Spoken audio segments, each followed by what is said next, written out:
During a battle in the last months of World War I, the protagonist, an unnamed soldier, known only in the credits as a Jewish barber, is fighting for the Central Powers in the army of the fictional nation of Tamania, comically blundering through the trenches in combat scenes. Upon hearing a fatigued pilot pleading for help, the barber attempts to rescue the exhausted officer, Commander Schultz. The two board Schultz's nearby airplane and fly off, barely escaping enemy ground fire. Schultz reveals that he is carrying important dispatches that could win the war. However, the plane loses fuel and crashes in a marsh.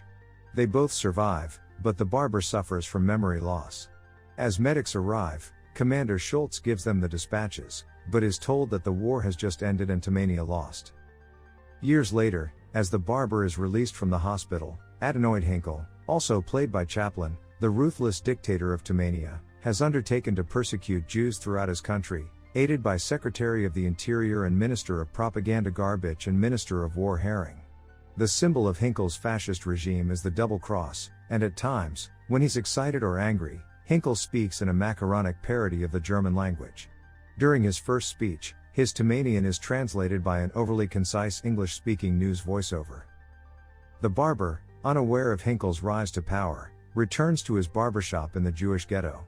When he opposes the painting of the word Jew on his barber shop by stormtroopers, he flees from them, aided in part by his neighbor, Hannah, who knocks some of them unconscious with a frying pan. The barber is nearly lynched by a gang of stormtroopers, but Schultz, now a high-ranking officer in Hinkle's regime, intervenes.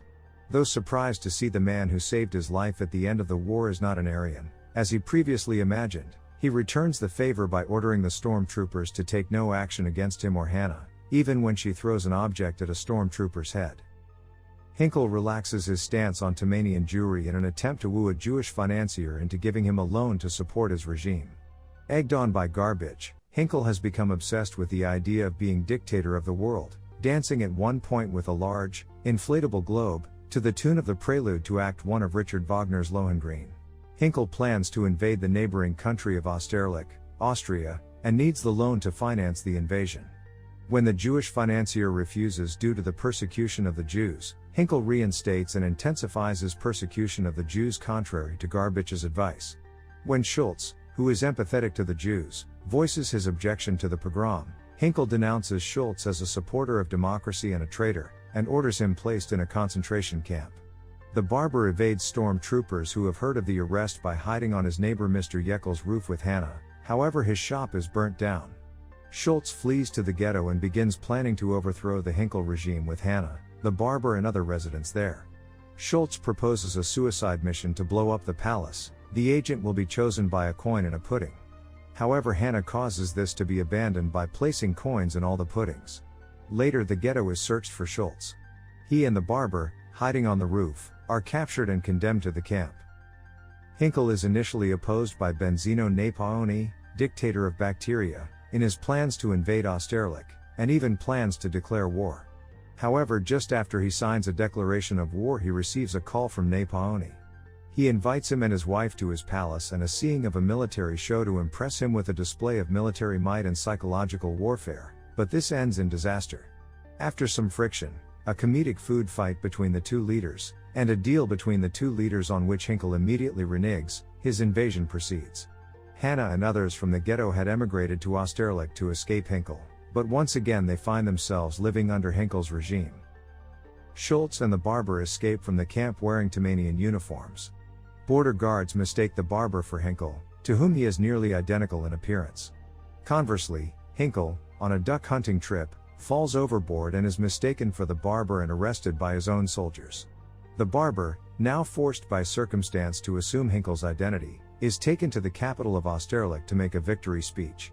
Garbage, in introducing Hinkle to the throngs, decries free speech and argues for the subjugation of the Jews.